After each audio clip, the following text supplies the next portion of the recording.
Jesucristo, reinas con poder, soberano. Gloria a Dios. Dios es bueno, ¿verdad? Dios nos permite una vez más estar aquí en la presencia, su presencia, para ministrarnos a través de su palabra. Es un privilegio. Nosotros le hemos alabado, le hemos dado la honra que Él se merece mediante nuestra alabanza. Y ahora vamos a escuchar su mensaje. Él nos va a ministrar a nosotros a través de su palabra. El tema que quiero tratar hoy lo he titulado Pueblo Elegido. Nosotros, la iglesia de hoy en día, y me refiero a la iglesia verdadera, porque también existen falsas iglesias, hemos sido elegidos con un fin y con un propósito. Dios, en su propósito, estaba que anunciáramos sus virtudes manifestadas a través de su Hijo Jesucristo. Y hay dos principios básicos para cumplir este trabajo, este ministerio. Primero, debemos predicar con nuestro testimonio y con nuestro ejemplo. Sin este requisito, digamos, primero, no podemos o no debemos hacer el segundo, que es predicar el Evangelio con nuestra boca. Si nosotros no apoyamos lo que predicamos con nuestra boca, con nuestro testimonio y con nuestro ejemplo, difícilmente Dios nos va a usar. Dios elige a aquellos que están dispuestos primero a dar ese buen testimonio. Yo siempre aconsejo y digo que si su testimonio no acompaña tu palabra, que tengas la boquita cerrada, que no prediques el Evangelio. La mejor predicación no es estar aquí en un púlpito. La predicación está en tu casa, en tu hogar, en tu familia, tu trabajo, tus amistades, tus vecinos. Ahí es donde debes predicar. Y el primer requisito es con tu ejemplo. Que lo que prediques se acompañe con tus hechos. Y así podrás ser de impacto a las personas que te rodean. Hermanos, Dios nos ha llamado a salir de la oscuridad. Lamentablemente hay muchos creyentes que viven en oscuridad. ¿Y sabéis lo que significa la oscuridad? La ignorancia y el pecado. Es importante entender esto, que Dios nos ha trasladado de esa oscuridad por medio del sacrificio de Cristo, nos ha trasladado al reino de la luz. La luz simboliza la verdad, la luz simboliza la santidad. Nadie va a poder ver a Dios si no vive en santidad. No lo va a poder ver cuando se persone en la segunda venida. No lo podrá ver en ese momento, pero tampoco lo podrá ver actuando en su vida. Yo quiero ver al Señor actuando cada día en mi vida. Quiero verlo, pero para verlo debo vivir en santidad. La santidad significa transformación, en primer lugar. Hemos sido transformados. Somos una nueva creación en Cristo. Las cosas viejas hay que dejarlas atrás. También hemos sido apartados. Apartados significa también consagrados para un uso sagrado. Predicar el Evangelio no es cualquier cosa. Predicar el Evangelio es algo sagrado y no se puede predicar cuando se vive en pecado, en la oscuridad que decía. Cuando nos arrepentimos, hermanos, de verdad, y decidimos dar ese paso de arrepentimiento, pasamos a ser miembros de la familia de Dios. Y eso es algo muy importante. Pertenecer a la familia de Dios, ser hijos de Dios, es algo que mucha gente no entiende o lo pasa por encima, no profundiza en la realidad del significado de ser hijo de Dios. Ser hijo de Dios es tener los mismos genes que Dios. porque Él, el que te ha engendrado, es tu progenitor, hablando, digamos, espiritualmente, pero Él te ha creado y te ha comprado, o sea, le pertenecemos con doble motivo. Por eso es importante que andemos en luz, que andemos en la verdad y en la sabiduría que Él nos exige, y eso debe ser reflejado en nuestra vida, en nuestra relación con los hermanos, en nuestra relación con la gente que nos conoce.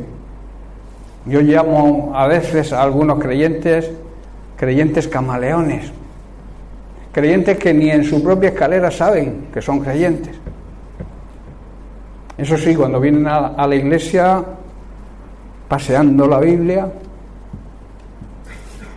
eso no me refiero aquí, no quiero que os teméis, estoy hablando en términos generales, en la apatía generalizada que hay, que por otro lado es señal de los últimos tiempos, de los tiempos que estamos viviendo.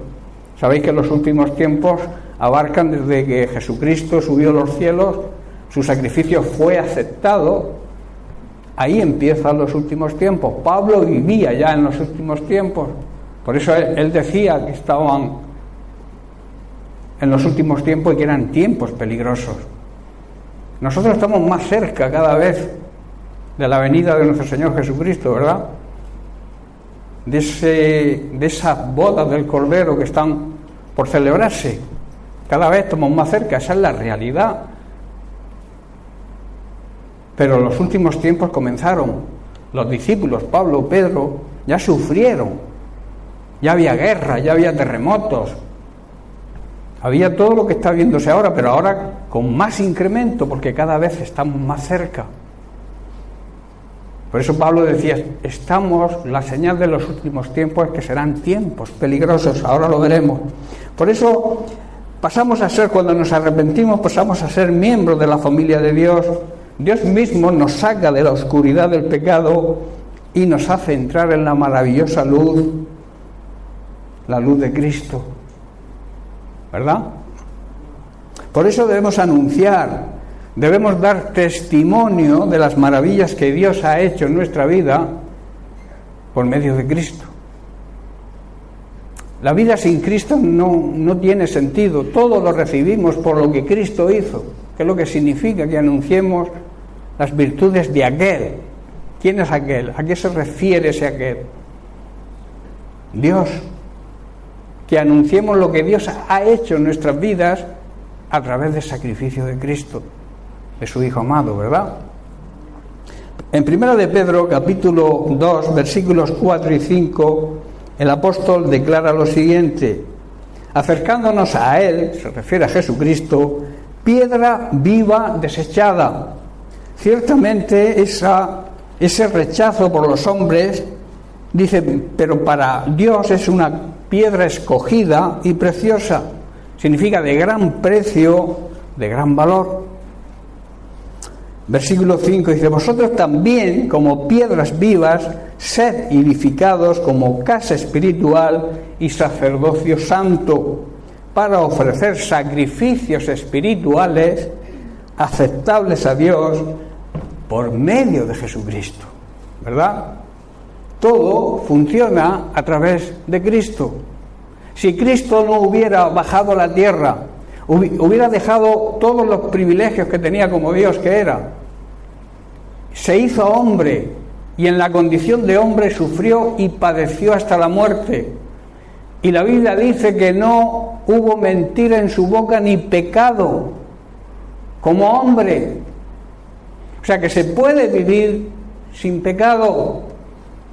No me refiero a tener un arrebato, que eso todos los seres humanos tenemos algún arrebato, nos enfadamos, pero el verdadero creyente, el que cree y tiene fe en Jesucristo, se arrepiente. Me estoy refiriendo al pecado intencionado. Ese es el pecado que nos aparta de la bendición de Dios y nos lleva a la condenación eterna.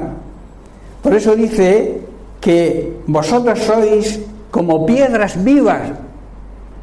Eso significa que tú y yo somos como piedras para la edificación de la iglesia de Cristo, y no es el templo, no son las piedras de las paredes, es el templo espiritual donde mora Dios, donde mora el Espíritu Santo.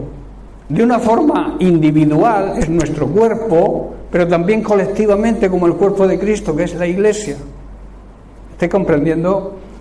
Dios nos ha llamado a ser el templo, el lugar donde habita el Señor, y eso es importante entenderlo.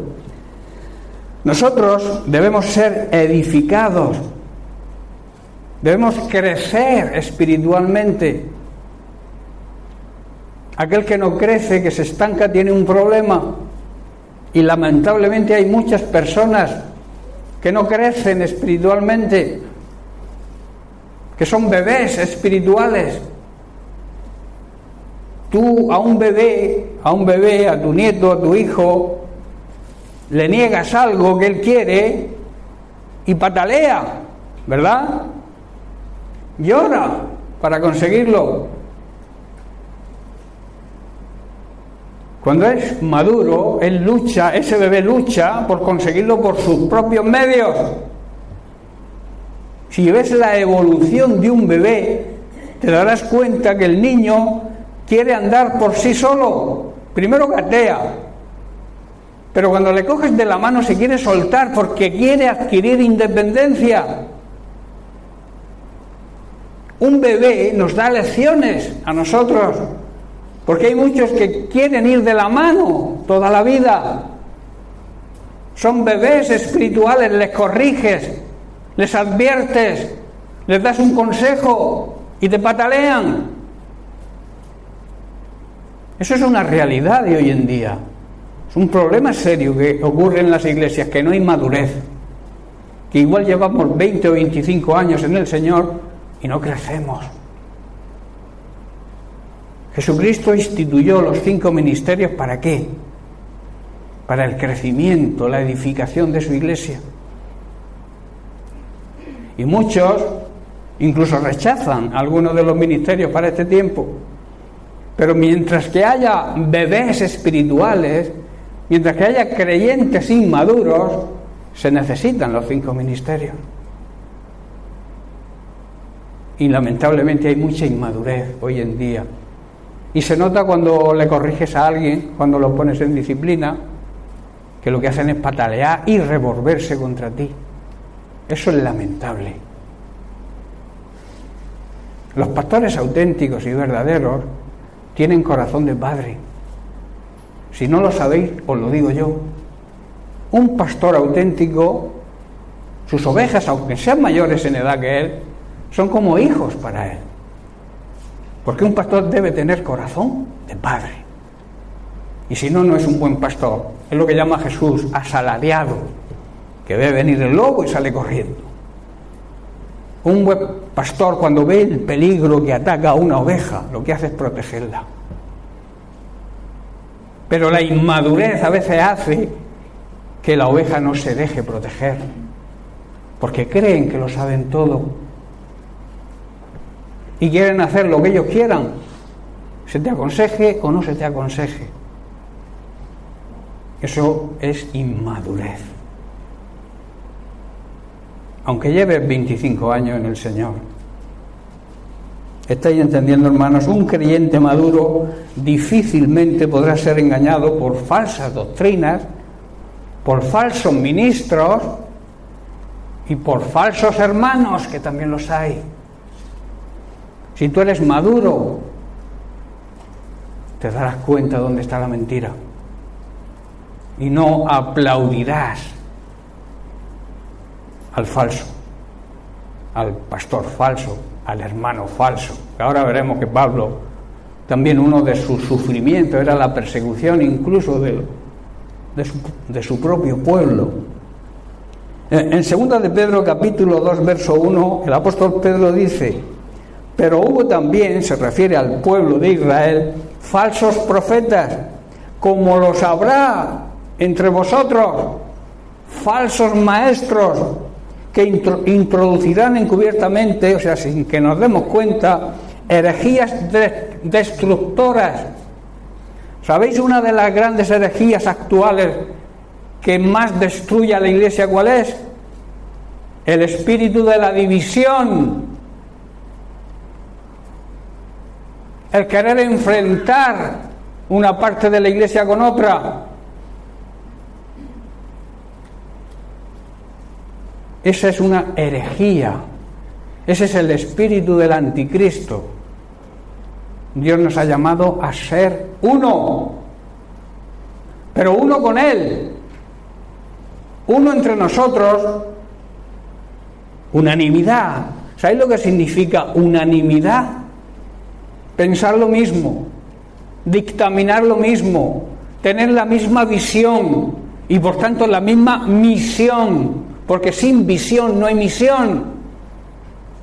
Y además, esa unidad tiene que ser como la del Padre y el Hijo, que todos sean uno en nosotros, dijo Jesús en su oración sacerdotal.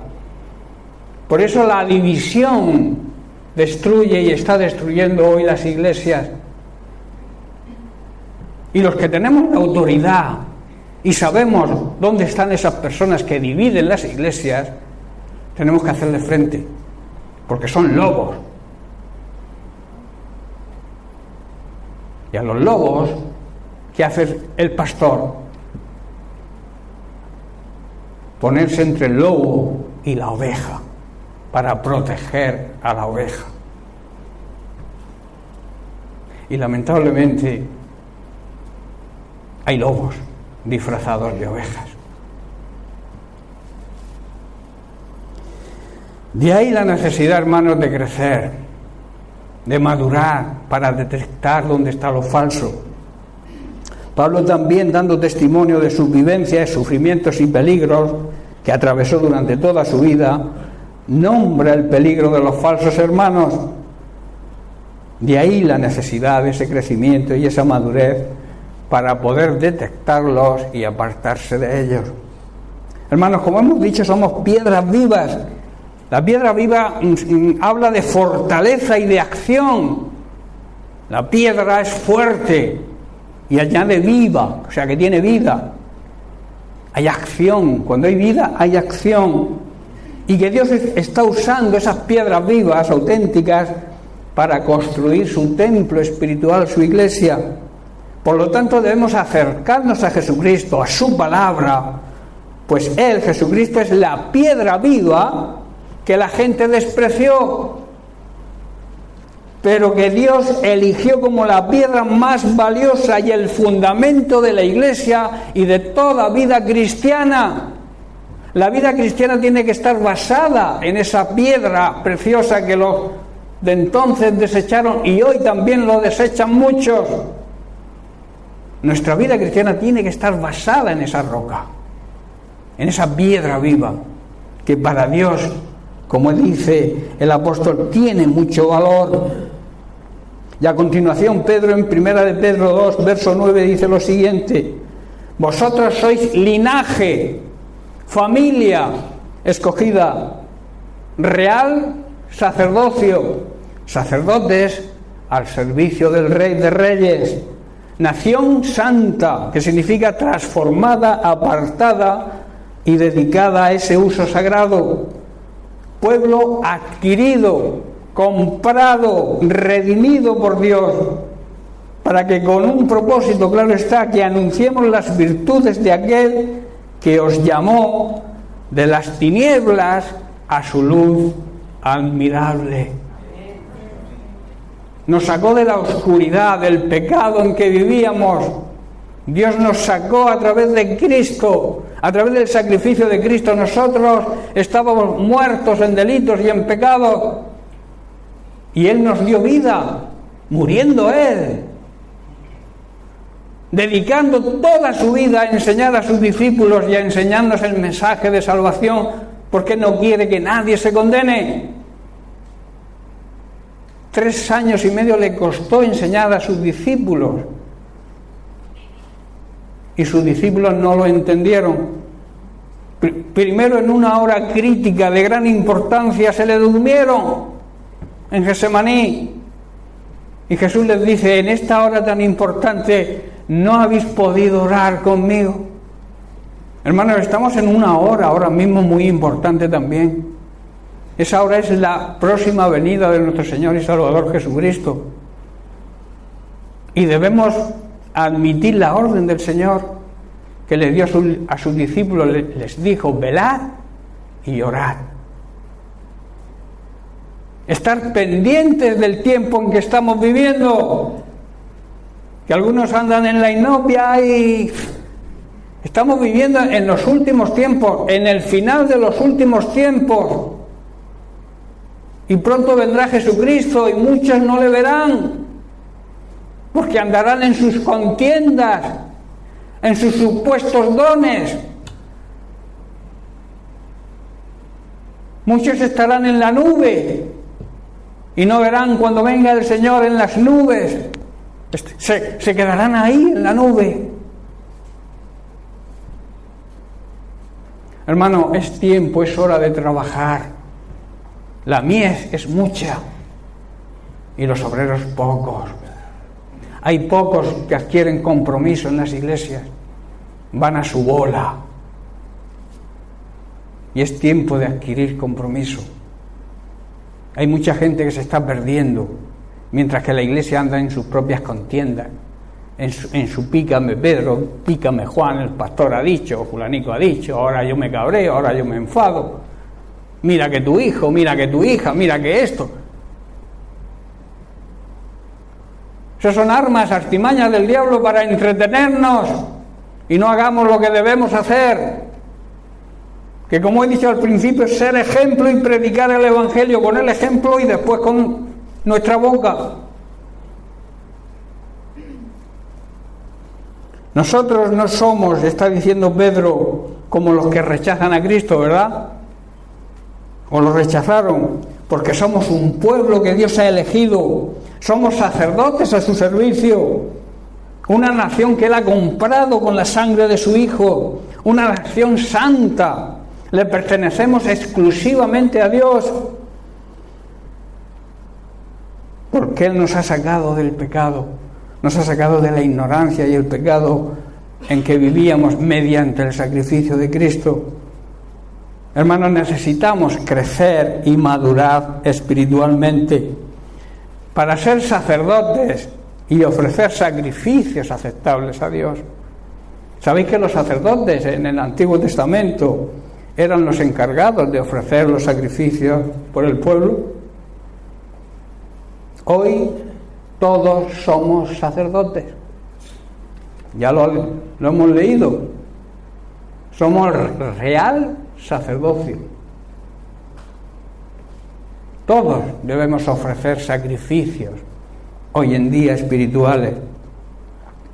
Además, como sacerdotes especiales de Dios, por medio de Jesucristo, claro está, debemos ofrecer siempre a Dios los sacrificios que a Él le agradan. No los sacrificios que yo pienso que le agradan. Son sacrificios muertos que no sirven para nada. Los sacrificios que a Él le agradan. ¿Y cuál es el sacrificio que más le agrada a Dios? El sacrificio de adorar y de alabarle. Pero no de labios, de corazón. Porque el que alaba a Dios y adora a Dios, le obedece. Tú no digas que alabas a Dios y vives en desobediencia, porque te estás engañando a ti mismo. La adoración y la alabanza a Dios comienza con la obediencia a su palabra. Si no hay obediencia, no hay adoración, no hay alabanza.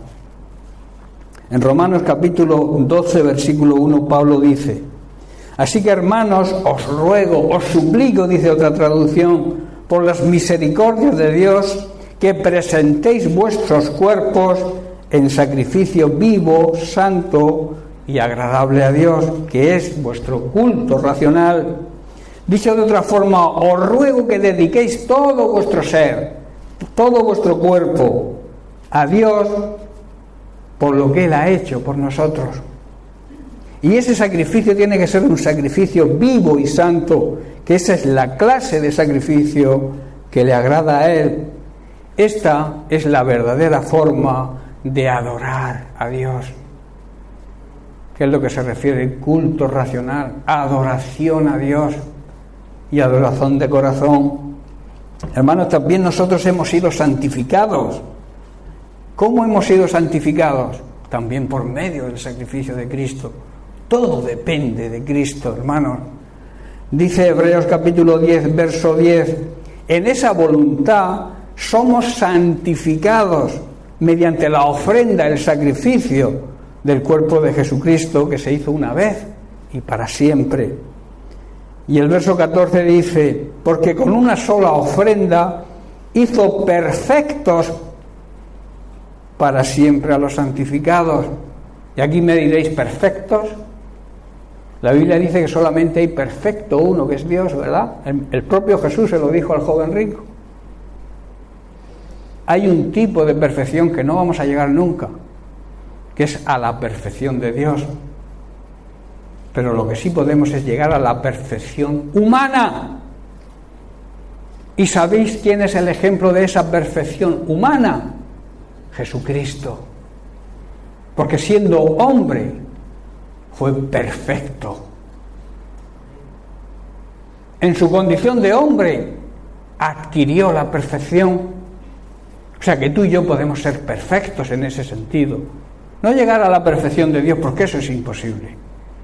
Pero a la perfección humana sí estamos obligados. Dice que en la voluntad de Dios somos santificados por medio del sacrificio de Cristo, para que seamos celosos para hacer el bien y por llevar el evangelio de salvación a todos aquellos que nos rodean. Hermanos, cada cosa, por muy pequeña que sea, y que hagamos para la extensión del reino de Dios, es de gran importancia y de gran valor para nuestra eternidad. ¿Sabéis que la eternidad no tiene principio ni tiene fin? Nuestro ser interior, nuestro alma, nuestro espíritu es eterno.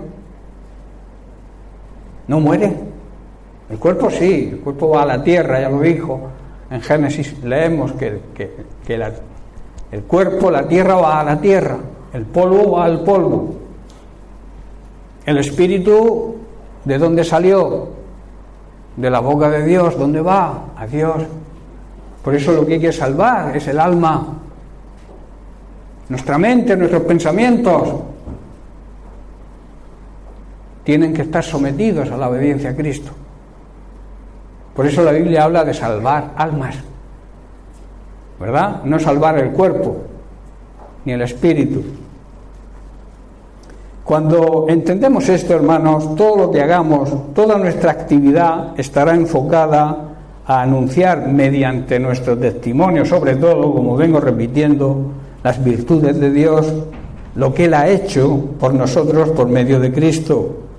También debemos aceptar que toda prueba o dificultad que nos acontezca en la vida serán y estarán permitidas por Dios para nuestro bienestar eterno.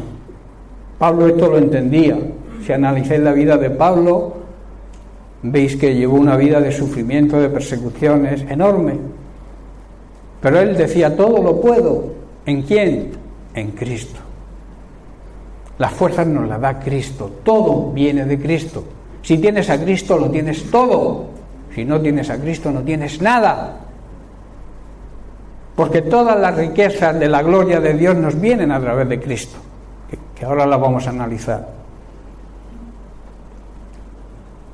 Cuando aceptamos y creemos esta verdad, sabemos cuál es nuestra nueva identidad. Somos hijos de Dios. Conocemos nuestra condición de justificados, perdonados por medio de Cristo, y la posición que tenemos. Nunca perderemos la fe y esa confianza que tenemos en Dios, pero para eso tenemos que saber cuál es nuestra nueva identidad, cuál es nuestra posición y cuál es nuestra condición. La condición anterior era de pecadores, ahora es justificado, que significa que podemos presentarnos ante el trono de Dios sin sentirnos culpables, porque Cristo cargó con nuestra culpa. La sentencia condenatoria que era para nosotros se la adjudicó Él. A eso se le llama justificación. Somos justificados por Él y podemos, por muy malos que hayamos sido, el mayor, digamos, terrorista o asesino del mundo, si se arrepiente de verdad, pide perdón, también es justificado y puede ir con la cabeza bien alta ante la presencia de Dios. En Efesios capítulo 2, versículos 6 y 7, Pablo dice: y juntamente Dios, con Él, con Jesucristo, nos resucitó y asimismo nos hizo sentar. Esto es algo profético y esto es algo maravilloso, que muchos no lo entienden, cómo podemos estar nosotros sentados ahora mismo junto a Cristo. Y yo digo muy fácil, nosotros somos el cuerpo de Cristo, ¿no? Y si actuamos como tales y vivimos en la santidad que requiere ser el cuerpo de Cristo, estamos donde está la cabeza. ¿Dónde está la cabeza, que es Cristo? Sentado en un lugar de privilegio, a la diestra del Padre. O ahí simbólicamente estás tú y estoy yo. Pero para eso debes vivir la vida de santidad que Dios nos exige. ¿Estáis entendiendo? Dios es un Dios bueno. Yo lo digo muchas veces allí en Mula. Además, todas las predicaciones las empiezo igual: Dios es bueno. Porque es una realidad. No culpes a Dios de tus problemas. Él es la solución. Porque Él es bueno. Santiago 1:17 dice: toda buena dádiva y todo don perfecto desciende de lo alto, del Padre de las luces, en el cual no hay mudanza, o sea, Él no cambia de parecer, ni sombra de variación. Esto quiere decir que todo lo bueno, todo lo perfecto me viene a mí a través de Cristo y viene de parte de Dios, y todo es bueno. Quien creó las estrellas, Él nunca cambia ni varía como una sombra en movimiento. Y luego en Jeremías capítulo 29, versículo 11, Dios nos promete lo siguiente. Dice: porque yo sé los pensamientos que tengo acerca de vosotros, dice el Señor, pensamientos de paz y no de mal, con un propósito, ¿verdad? Para daros el fin que esperáis, o sea, ese futuro deseado que esperáis. Pero aquí hay otra contrapartida, hay una contrapartida, que es que si andamos en desobediencia y en rebeldía ante Dios, no podremos tener acceso a esas llamadas riquezas abundantes de su gracia, preparadas para todos aquellos que andan, que viven según Cristo, según su palabra, y permanecen en Él. Y nunca seremos avergonzados cuando el Señor venga. Por eso el apóstol Juan, en su primera carta, capítulo 2, verso 28, a mí me gusta basar todo lo que digo en la palabra de Dios, por eso nombro muchos versículos. Dice Juan: y ahora, hijitos, permaneced en Él, para que cuando se manifieste tengamos confianza, para que en su venida, que está próxima, no seamos avergonzados. Muchos serán avergonzados, hermanos, porque cuando llegue Jesús no habrán cumplido el propósito que Dios tiene a ese pueblo elegido que somos. Debemos, hermanos, permanecer en comunión con Cristo, y eso también incluye permanecer en comunión los unos con los otros, porque somos el cuerpo de Cristo, su iglesia. Y cuando Él regrese, si estamos en esa condición, estaremos llenos de confianza y de valor, y así no nos alejaremos de Él avergonzados. Quiero hablaros de las riquezas de la gracia de Dios. ¿Qué son para vosotros o para nosotros las riquezas? ¿Qué simbología tienen las riquezas? Tener una buena casa, una buena mansión, un vehículo último modelo, dinero suficiente para comprar lo que quiera. ¿Eso son riquezas? Para nosotros, los creyentes, me refiero. Para el mundo sí, para las personas incrédulas, la definición de las riquezas, tener riquezas, es todo esto. Pero lamentablemente digo, hay creyentes que piensan lo mismo. Hay creyentes que basan las riquezas en tener muchas cosas y muchas posesiones. ¿Sabéis cómo se le llama a esto? Codicia. Y afecta lo mismo a los ricos que a los pobres. Para los ricos, las riquezas es el fin, la finalidad, la meta de sus vidas. Para los que aman el dinero, lo que la Biblia llama ricos, el peligro no es el dinero, es el amor al dinero. Dios no está en contra de que tengamos dinero ni posesiones. Está en contra de la prioridad que le demos al dinero y a las posesiones, y que amemos ese dinero y esas posesiones por delante de Dios. Y para los pobres las riquezas se convierten en lo más importante para poder tener comodidades y vivir sin presiones económicas. Alguien dijo que la codicia no hace acepción de personas. Ataca a los ricos y ataca a los pobres. Porque es así, es una realidad. En Proverbios capítulo 30, versículos 7 y 9, Salomón se dirige a Dios y le dice: 2 cosas te he demandado, no me las niegues antes que muera. Versículo 8, vanidad y palabra mentirosa aparta de mí. Y luego añade: no me des pobreza ni riquezas, manténme del pan necesario. No sea que me sacie y te niegue y diga: ¿quién eres tú, Dios? O que siendo pobre robe y blasfeme el nombre de Dios. Salomón le está pidiendo, a Salomón se le llama la persona más sabia que ha existido y que va a existir siempre. Salomón le pide 2 favores al Señor. El primero, que no le permita mentir jamás. La mentira es algo muy peligroso. Dios odia la mentira. Segundo, le pide que no le diera pobreza ni riqueza, que le diera solo lo suficiente para satisfacer sus necesidades. Parafraseando estos versículos, dice: pues si me hago rico, dice, podría negarte y decir: lo que tengo lo he conseguido yo por mis propios medios y méritos. Y si soy demasiado pobre, podría robar y así ofender el santo nombre de Dios.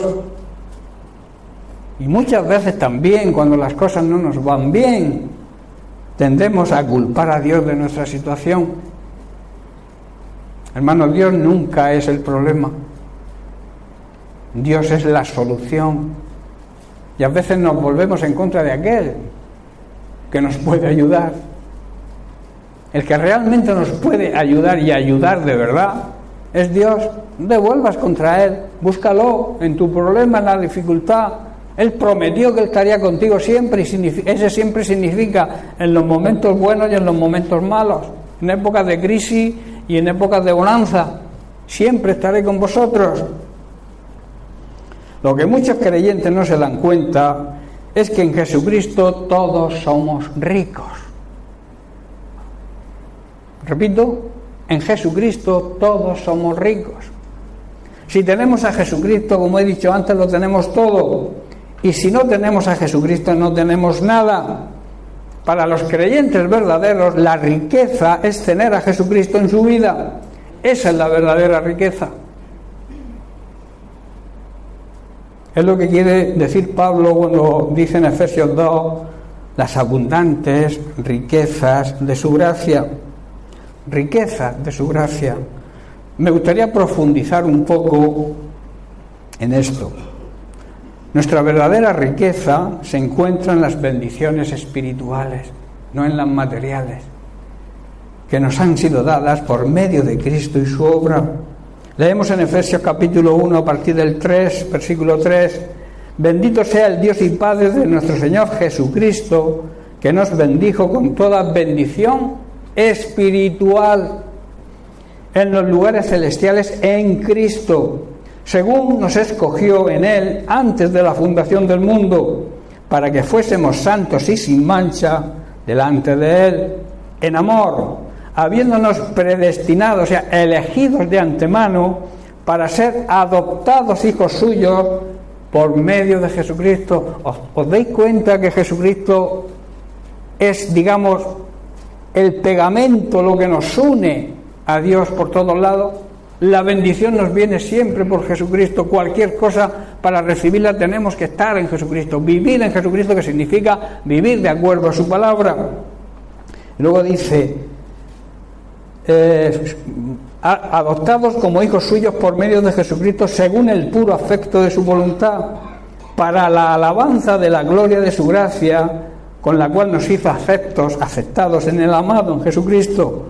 Y el versículo 7 dice, en quien tenemos redención por su sangre, el perdón de pecados, según las riquezas de su gracia, que hizo sobreabundar para con nosotros en toda sabiduría e inteligencia.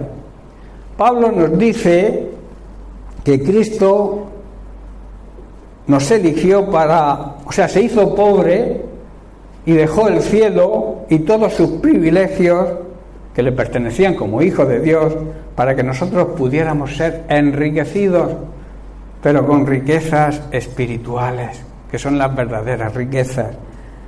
Por eso en 2 Corintios 8:9 dice, vosotros conocéis la gracia generosa de nuestro Señor Jesucristo, que aunque era rico por amor a vosotros, se hizo pobre, para que mediante su pobreza pudierais hacerse ricos.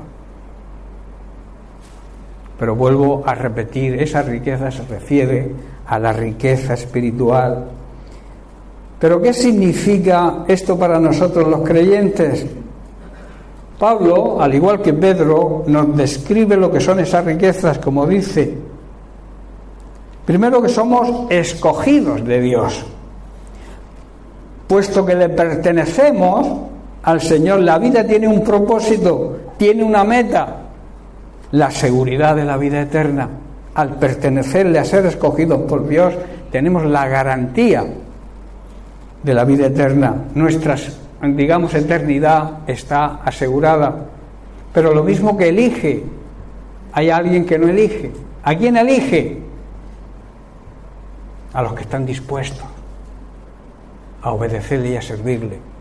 Es como un entrenador de fútbol. ¿A quién selecciona? A los mejores, ¿verdad? ¿Por qué? Porque quiere ganar. Dios nos elige a los mejores, aquellos que estamos dispuestos a entregar nuestra vida a su servicio. Luego dice que somos redimidos, otra de las riquezas de su gracia. Hemos sido redimidos, hemos sido recomprados. La muerte de Cristo pudo satisfacer la justicia divina, porque su vida cumplió con todos los requisitos y parámetros que esa justicia exigía. Cuando tomamos la decisión a través de nuestro arrepentimiento y ponemos nuestra fe en lo que Cristo hizo y le aceptamos como Señor y Salvador, Dios considera pagada nuestra deuda, esa deuda que habíamos adquirido por el pecado. También otra de sus riquezas es que somos libres en Cristo. Antes éramos esclavos del pecado, pero Cristo destruyó el poder de la carne, la concupiscencia, la tendencia al pecado, para que sí podamos obedecer a Dios. En Romanos 6:22 dice, pero ahora quedaron libres del poder del pecado y se han hecho esclavos de Dios. Ahora hacen las cosas que llevan a la santidad y que dan como resultado la vida eterna. Pues la paga que deja el pecado es la muerte. Esa muerte es la muerte espiritual, la condenación eterna. Pero el regalo que Dios nos da es la vida eterna por medio de Cristo Jesús nuestro Señor. Otra de los privilegios y de esas riquezas de su gracia es que somos o debemos ser uno con Él. Somos uno con Él. En el momento de la salvación, cuando nos convertimos en hijos de Dios, pasamos a formar parte de la unidad familiar de Dios. La familia de Dios debe ser una y debe haber esa unanimidad y esa unidad. También, por último, somos ciudadanos del cielo. Recibimos la nueva ciudadanía, ciudadanos del reino de Dios y una herencia que nunca se extinguirá ni se marchitará, como dice Pedro en su carta, primera carta, capítulo 1, verso 4. Y tenemos una herencia que no tiene precio, una herencia que está reservada en el cielo para nosotros, pura y sin mancha, y que no puede cambiar ni deteriorarse.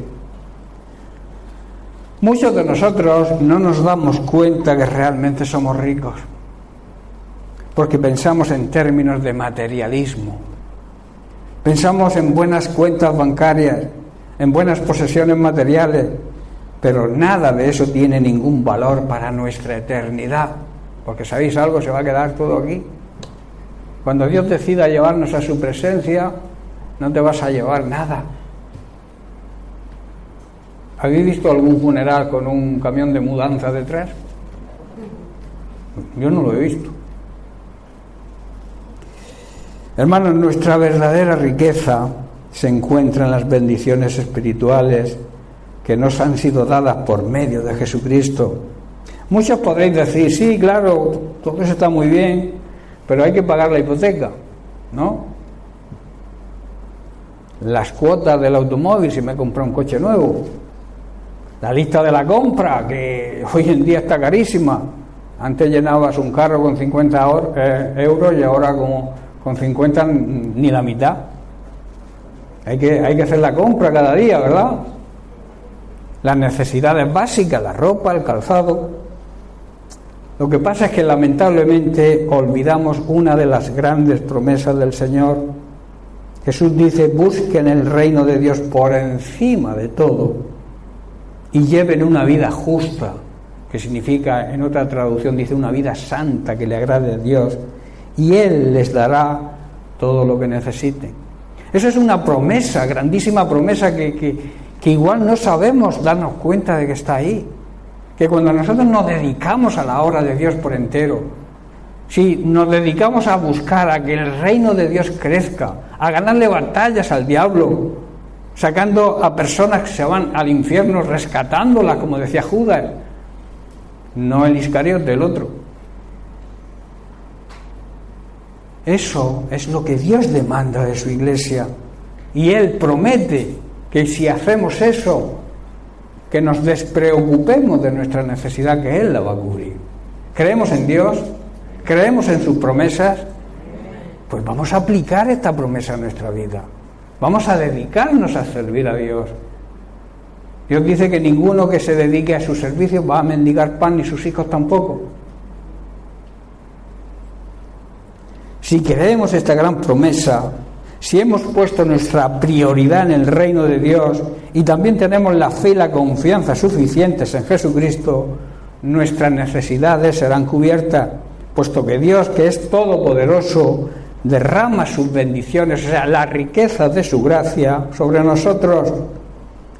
Efesios 1:3 dice, toda la alabanza sea para Dios el Padre de nuestro Señor Jesucristo, quien nos ha bendecido, y habla del tiempo pasado, nos ha bendecido con toda clase de bendiciones espirituales.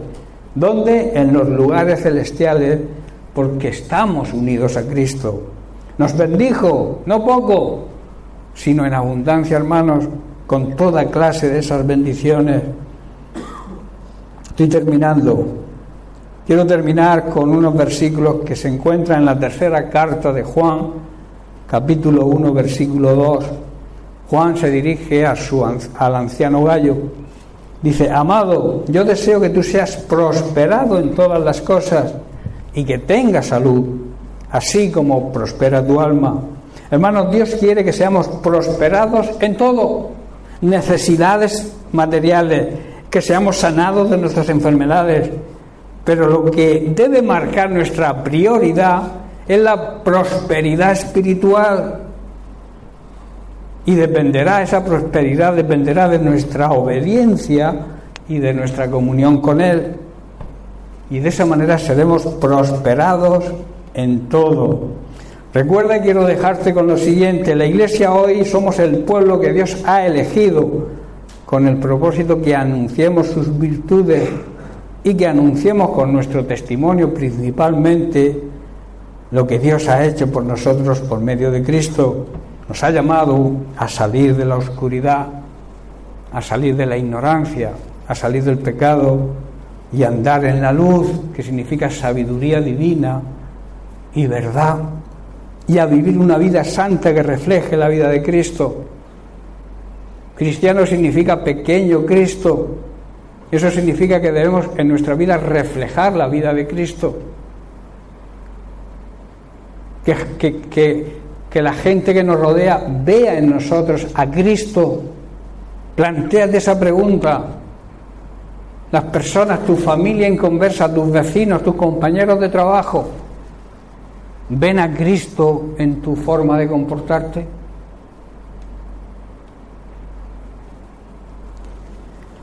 Hermanos, debemos apreciar que la verdadera riqueza es la riqueza espiritual que Dios nos ha provisto por medio del sacrificio de Cristo. Amén. Bien, pues que Dios les bendiga y he terminado por hoy. Ahora lo que queda es escuchar, asimilar y aplicar la palabra de Dios. Yo siempre digo que la palabra de Dios es como una medicina. Y la medicina, para que haga efecto, hay que tomarla, ¿verdad? Tú tienes una enfermedad, vas al médico, te manda una medicina y no la tomas, pues tendrá el poder de sanarte, pero al no tomarla no te va a sanar. Lo mismo ocurre con la palabra de Dios. La palabra de Dios tiene poder para sanarte tanto física como espiritualmente, pero hay que aplicarla a nuestra vida. Vamos a dejarnos ya de contiendas, de enfrentamientos. Busquemos la unidad del cuerpo de Cristo, esa unidad que Jesucristo desea, la unidad en el Espíritu. Porque tú te puedes juntar con cualquiera, pero si no estás de acuerdo, si tienes otra doctrina, si no hay unanimidad, si no hay unión, mismo sentir, mismo pensar, misma visión, no sirve para nada. Eso no es unión. Eso es meternos todos en el mismo saco, pero la unión verdadera es la unión que Cristo quiere que desempeñemos, la unión entre nosotros y la unión con Él, que Él es el modelo a seguir. Cristo marcó los principios bíblicos de una vida santa, de una vida apartada y dedicada a su servicio. De nosotros depende. Nosotros los que predicamos no obligamos a nadie a cumplir la palabra de Dios. Además, no tenemos esa capacidad. Es el Espíritu Santo el que tiene que redarguir a los corazones de las personas para que den el paso. Pero yo no te puedo obligar a que vivas en santidad. No puedo. Yo te puedo decir lo que significa vivir en santidad y cómo debes vivir o cómo debemos vivir en santidad. Pero no te puedo obligar, es tu decisión. La decisión, tu libre albedrío. O haces tu voluntad o haces la voluntad de Dios. Amén.